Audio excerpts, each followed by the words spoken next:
Good morning. How are you? If you have to go to the hospital for any reason, you don't have to admit that you had the abortion pill. You can say, I'm having a miscarriage. It's important. We are seeing about double the number of patients we used to see. I feel for these people to drive all this way to get a freaking pill. So two things we're gonna do. You're gonna take the pill now, realize nothing's gonna happen today, okay? So swallow it in front of me. Problem is I'm getting old. We all think we're immortal, but I know we're not.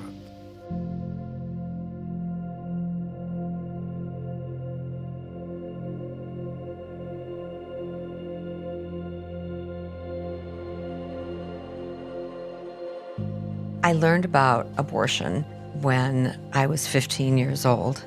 I knew I was pregnant, and I would have done anything at that point not to have a baby.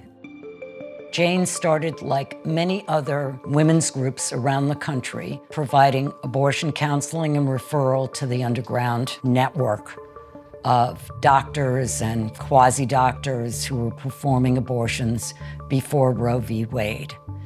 Although Jane started that way, we evolved in a very unique fashion, in that within a year and a half of our forming, we learned to provide the abortions ourselves.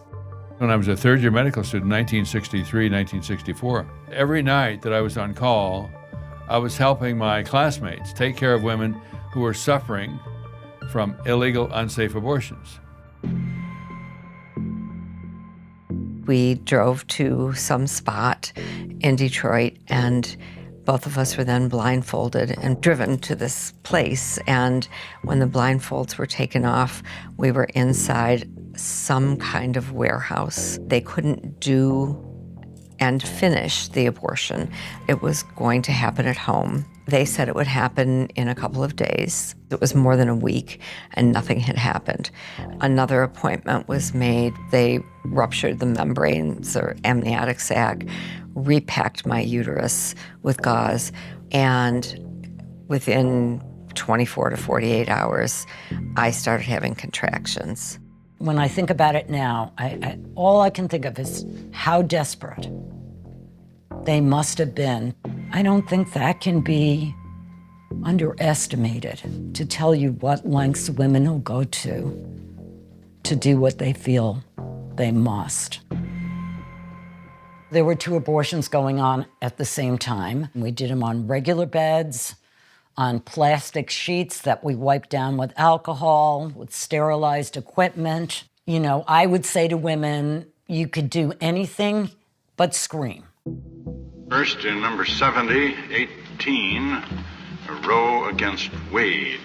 I actually didn't know there was a case making its way through the Supreme Court. But on the day that it was announced that abortions were legal, it was my first wedding anniversary. The Supreme Court today ruled that abortion is completely a private matter to be decided by mother and doctor. We folded in the spring of 1973. Organizations arise when there's a need for them. Once you fulfill your mission, there's no need to invent more reasons for you to exist. Go do something else. And I wholeheartedly believe that. At the end of 1974, I decided that performing abortions was the most important thing I could do in medicine. This is really an abortion intensive care unit. We take care of a lot of people who cannot be seen anywhere else. They're too far along or they have serious medical conditions. I decided in 1976 that I was going to open my own clinic.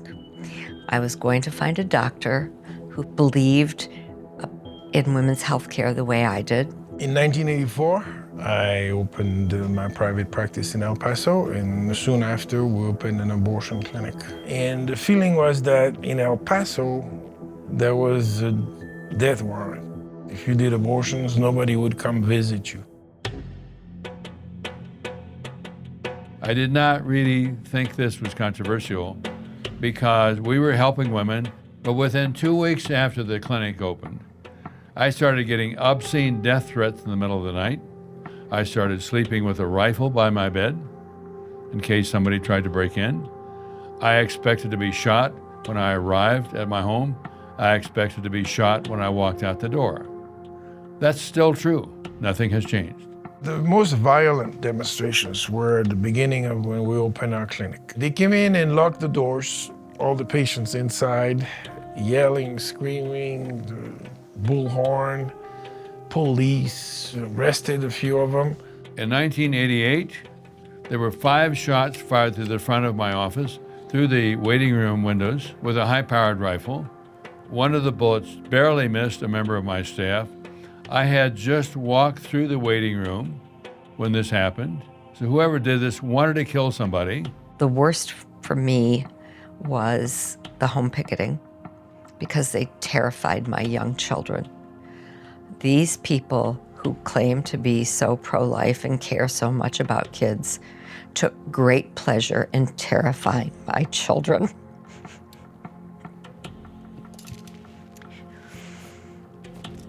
My youngest daughter wanted her bedroom windows bricked in. She would lay in bed at night and scream, "Somebody's gonna break in and kill us. Somebody's gonna break in and kill us." I decided I will never wear a bulletproof vest to come to work. I didn't feel that it would make any difference. If they want to kill you, they'll shoot you in the head. So what's the point? Almost 36 years we've been doing abortions. And the harassment was growing. The paperwork, the surprise inspections, so to speak, were becoming more frequent. We closed our clinic in El Paso in 2020.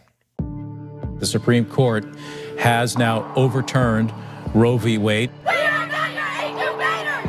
The court is legislating! We are not your incubators! I'm 70 years old, and I will fight, but the battle has to be picked up by younger people now. This decision! This decision! I think the pro-choice movement has failed almost completely in its efforts to communicate to the public who we are, what we're doing, and why we're doing it. We are the post-Roe generation! The American public does not often recognize the connection between the vote and the policy result. What's interesting is that if you'd come a year and a half ago, there was anger. I mean, people were mad. But now, they're resigned. What worries me is that women will face exactly what I faced. We're going to see a public health crisis in this country like we haven't seen since before Roe. Women are not going back. I don't know what form the resistance is going to take, but the resistance will be there. We're losing the battle. We won in 1973, but we're losing in 2023.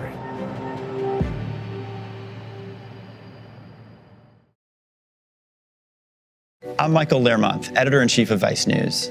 Too often, traditional news outlets shy away from the real stories and experiences of those living through global conflicts. Not Vice News. Our reporters are on the ground, fearlessly covering the human stories that shape our world. You and millions of others can continue to read, watch, and listen to Vice News for free. But we hope you'll consider making a one-time or ongoing contribution of any size at vice.com/contribute. Every contribution, no matter how big or small, helps support the journalism Vice News brings to you every day. Thank you.